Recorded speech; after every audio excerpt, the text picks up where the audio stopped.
हम देख लेते हैं नॉन मेटल के बारे में। नॉन मेटल्स जो होते हैं पूरे पीरियोडिक टेबल में मात्र 16 नॉन मेटल्स हैं, जिसमें सॉलिड में 4, कार्बन, सल्फर, फास्फोरस, आयोडीन। कौन कौन? कार्बन, सल्फर, फास्फोरस और आयोडीन।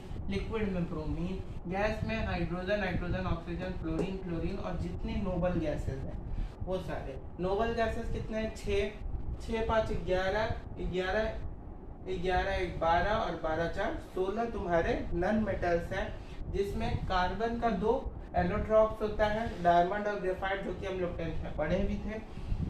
उसके बाद इसमें जो सिलिकॉन होता है, सिलिकॉन को भी हम लोग नॉन मेटल के कैटेगरी में डाल सकते हैं, लेकिन क्योंकि ये कुछ कुछ मेटल का भी कैटेगरी शो करता है, यानी मेटल का भी प्रॉपर्टी शो करता है, नॉन मेटल का भी प्रॉपर्टी शो करता है, इसीलिए इसको हम लोग नॉन मेटल के साथ साथ मेटलॉइड भी बोलते हैं। नॉन मेटल के साथ साथ मेटलॉइड भी बोलते हैं।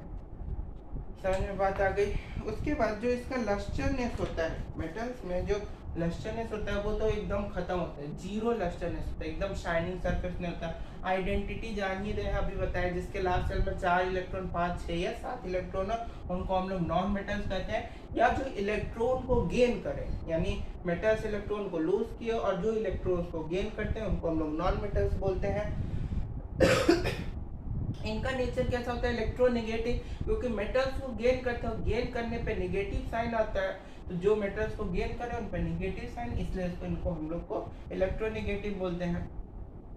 सॉलिड नॉन मेटल्स जो होते हैं वो ब्रिटल होते हैं, एक्सेप्ट डायमंड, जो कि सबसे हार्डेस्ट नॉन मेटल होता है। मैलिएबिलिटी जो है नहीं मैलिएबल होता है, डक्टिलिटी भी नहीं होता है, टेंसाइल स्ट्रेंथ भी नहीं होता है और डेंसिटी भी ना होता है, एक्सेप्ट डायमंड। डायमंड का जो डेंसिटी है वो बहुत ज़्यादा हाई होता है, क्योंकि उसका रिफ्रैक्टिव इंडेक्स भी हम लोग जानते हैं बहुत ज़्यादा हाई होता है, अबाउट 2.42 उसका रिफ्रैक्टिव इंडेक्स होता है डायमंड का। समझ में बात है। इलेक्ट्रिकल कंडक्टर में इनको हम लोग इंसुलेटर की तरह देखते हैं। इंसुलेटर क्या होता है? जो इलेक्ट्रिसिटी को पास ना करे, यानी बैड कंडक्टर। एक्सेप्ट में तुम्हारा ग्रेफाइट और कार्बन फाइबर। कार्बन फाइबर और ग्रेफाइट जो होता है वो नॉन मेटल है, लेकिन गुड कंडक्टर है इलेक्ट्रिसिटी का, तो ये एक एक्सेप्शन हुआ।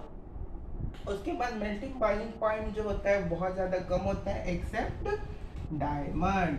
डायमंड डायमंड डायमंड डायमंड जितना फिजिकल जिंदगी में काम आता है ना, उतना ही पढ़ाई में भी काम आता है, क्योंकि ये सबसे ज्यादा डेंसिटी वाला एलिमेंट भी है, सबसे ज्यादा हार्डेस्ट एलिमेंट भी है और सबसे ज्यादा इसका मेल्टिंग और बॉइलिंग पॉइंट भी होता है। डायमंड का मेल्टिंग पॉइंट और बॉइलिंग पॉइंट तो कितना होता है? 37 डिग्री सेल्सियस। उसी तरह से ग्रेफाइट ले लो, ग्रेफाइट का तो कितना होता है? ग्रेफाइट का 35 डिग्री सेल्सियस, 3500 डिग्री सेल्सियस। उसी तरह से तुम अगर ले लोगे आयरन, आयरन का होता है 1400 डिग्री सेल्सियस। आयरन जो होता है, आयरन का होता है 1400 डिग्री सेल्सियस।